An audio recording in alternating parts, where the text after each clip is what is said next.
Hello learners, welcome to exam preparation. आज के video lecture का आपका सब्जेक्ट है artificial intelligence and machine learning lab. So ये लैब का सब्जेक्ट है, तो इसमें आपका प्रैक्टिकल होना है और प्रैक्टिकल में आपको पता है कि वाइवा भी होता है। सो इसमें कुछ इंपॉर्टेंट वाइवा के क्वेश्चंस मैं लेके आई हूँ आपके लिए। सो ये थर्ड पार्ट होने वाला है। ऑलरेडी 2 पार्ट मैं अपलोड कर चुकी हूँ, प्लेलिस्ट में आपको मिल जाएंगे। सो आज हम इस वीडियो में बात करेंगे क्वेश्चन नंबर 27 से। इस वीडियो का क्वेश्चन 27 है और चलिए देखते हैं। पहला क्वेश्चन आपका है, list the advantages of an expert system. So expert system की बात हम कर चुके हैं लास्ट वीडियो में, उसकी कैरेक्टरिस्टिक्स की बात कर चुके हैं। आज हम बात करेंगे एडवांटेजेस ऑफ एक्सपर्ट सिस्टम। आइए देखते हैं इसके क्या एडवांटेजेस हो सकते हैं। सबसे पहले तो ये कंसिस्टेंस होता है आपका। सो पहली एडवांटेज आपकी हो जाएगी consistency, second memory, third logic, fourth fast response and fifth multiple expertise. आप इसकी डेफिनेशन पढ़ेंगे तो आपको पता चल जाएगा। सब कुछ डेफिनेशन में ही होता है आपका, आपको बस थोड़ा ध्यान से देखना होता है कि क्या डेफिनेशन है। तो आप प्रीवियस वीडियो को भी प्लीज़ चेकआउट कर लीजिएगा। ओके, देखते हैं क्वेश्चन नंबर 28। नेक्स्ट क्वेश्चन क्या है आपका, एक्सप्लेन ए स्टार एल्गोरिदम सर्च मेथड। सो पूछ सकते हैं आपसे ए स्टार एल्गोरिदम मेथड क्या होता है और ये किस पर्पस के लिए यूज़ किया जाता है। तो देखिए क्या होता है, A star is used for purpose of finding the path or traversing a graph is order to find the most optimal route between various points called nodes।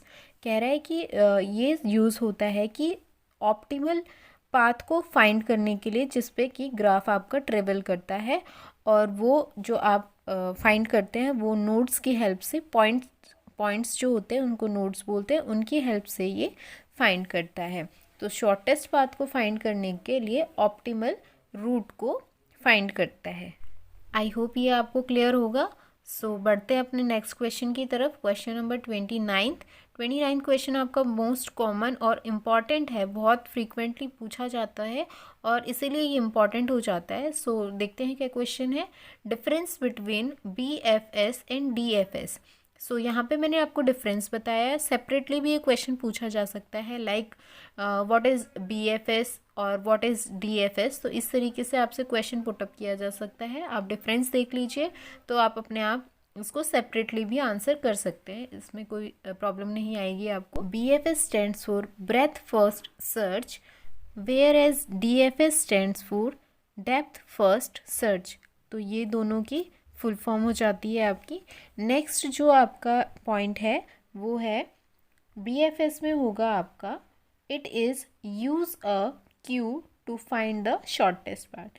जो आपका BFS है वो शॉर्टेस्ट पाथ को फाइंड करने के लिए Q का use करता है, क्यू में वो आपका परफॉर्मेंस करता है वो। वहीं पे अगर आप DFS की बात करते हैं तो DFS uses a stack to find the shortest path. आपका DFS जो होता है वो शॉर्टेस्ट पाथ को फाइंड करने के लिए स्टैक का यूज़ करता है। सो ये इसका सेकंड डिफरेंस हो जाता है आपका। नेक्स्ट थर्ड पॉइंट जो आपका आता है वो BFS में होता है कि it is better when target is closer. BFS की बात करते हैं आप तो वो सुटेबल होता है या बेटर परफॉर्मेंस देता है आपका जब आपका टारगेट क्लोज़र होता है सोर्स से। वहीं पे अगर आप बात करेंगे DFS की तो DFS is better when target is far from source. तो DFS आपका बेटर परफॉर्मेंस जब देता है जबकि जो आपका टारगेट होता है वो सोर्स से दूर होता है। सो ये हो गया आपका थर्ड डिफरेंस। नेक्स्ट डिफरेंस क्या हो सकता है BFS और DFS में, कि जो BFS होता है वो स्लोअर होता है DFS से, परफॉर्मेंस में स्लोअर होता है DFS से। वहीं पे जो DFS की परफॉर्मेंस होती है वो फास्टर होती है BFS से। तो ये नेक्स्ट आपका डिफरेंस था। अब देखते हैं लास्ट डिफरेंस, टाइम कॉम्प्लेक्सिटी। सो टाइम कॉम्प्लेक्सिटी की आप बात करते हैं तो BFS में होता है BFS is equals to O in between V plus E, where as V is vertices and E is edges. Same आपका DFS में टाइम कॉम्प्लेक्सिटी होता है जो BFS में होता है। So DFS is equals to O in between V plus E where V is vertices and E is edges. I hope आपको ये डिफरेंस क्लियर होगा। अगर कोई भी क्वेरी हो तो प्लीज़ मुझे कमेंट कर ज़रूर बताइएगा। मैं ज़रूर कोशिश करूँगी कि आपकी क्वेरीज़ को सॉर्ट आउट कर पाऊँ। नेक्स्ट क्वेश्चन देखते हैं इस वीडियो का। So how does face verification works, ये भी बहुत इंपॉर्टेंट क्वेश्चन हो सकता है आपका वाइवा के लिए। सो इसे ज़रूर पढ़ना। तो इसमें पूछा हुआ है कि फेस वेरिफिकेशन किस तरीके से वर्क करता है। जैसे कि आपके मोबाइल में फेस लॉक होता है, वो किस तरीके से वर्क करता है। So there are 4 main things, यहाँ पे 4 मेन थिंग्स आ जाती है इसको वर्क करने के लिए। सबसे पहले आता है आपका इनपुट। सो देखते हैं इनपुट में क्या होता है। इनपुट में स्कैनिंग एन इमेज और अ ग्रुप ऑफ इमेज, सबसे पहले वो स्कैन करता है किसी भी इमेज को या फिर ग्रुप ऑफ इमेजेस को। नेक्स्ट जो आपका आएगा second point, first point I hope clear है, वो स्कैन करेगा जो भी आपकी पिक्चर होगी, इमेज होगी। नेक्स्ट जो पॉइंट आता है वो प्रोसेस होता है। प्रोसेस में भी कुछ सब पॉइंट्स होते हैं कि किस तरीके से वो वर्क करता है। सो सबसे पहले होता है डिटेक्शन ऑफ फेशियल फीचर्स। सबसे पहले आपके फेशियल फीचर्स को वो डिटेक्ट करता है। सेकंड जो आपका पॉइंट होगा फीचर कंपैरिजन एंड अलाइनमेंट, जो आपके फीचर्स होंगे उनको वो कंपैरिजन करेगा, कंपेयर करेगा।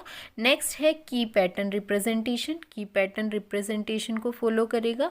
Final image classification last point होता है फाइनल इमेज क्लासिफिकेशन। फाइनली वो आपकी इमेज को क्लासीफाई कर लेता है। थर्ड जो पॉइंट आएगा वो आएगा आपका आउटपुट। सो आउटपुट क्या होगा, face representation which is a result of multi layer neural network.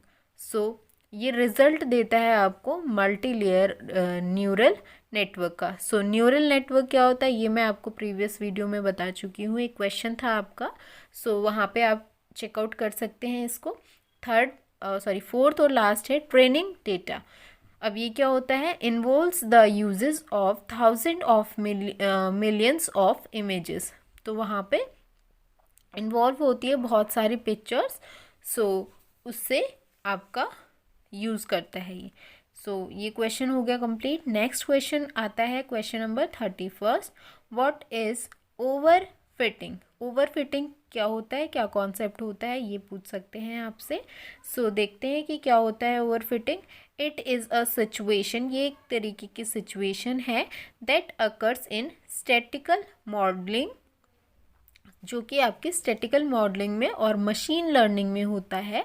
Where the algorithm starts to over analyse data, जहाँ पे कि आपकी जो एल्गोरिदम होती है वो ओवर एनालाइज करने लग जाती है डेटा को, मतलब जितना एनालाइज करना चाहिए उससे एक्स्ट्रा एनालाइज करने लग जाती है किसी भी चीज़ को। Thereby receiving a lot of noise rather than useful information, जिसके कारण से आपकी जो भी फालतू चीज़ें, मतलब फालतू इंफॉर्मेशन को भी वो कलेक्ट करता जाता है, रिसीव करता जाता है, जबकि हमें सिर्फ यूज़फुल इंफॉर्मेशन चाहिए होती है। सो दिस कॉज लो बाइस बट हाई वेरिएंस। इसके कारण क्या होता है, लो बाइस होता है और हाई वेरिएंस हो जाता है, जो कि आपका फेवरेबल आउटकम नहीं देता है, आपके रिजल्ट पे वो इफ़ेक्ट डालता है, नेगेटिव इफ़ेक्ट डालता है बेसिकली।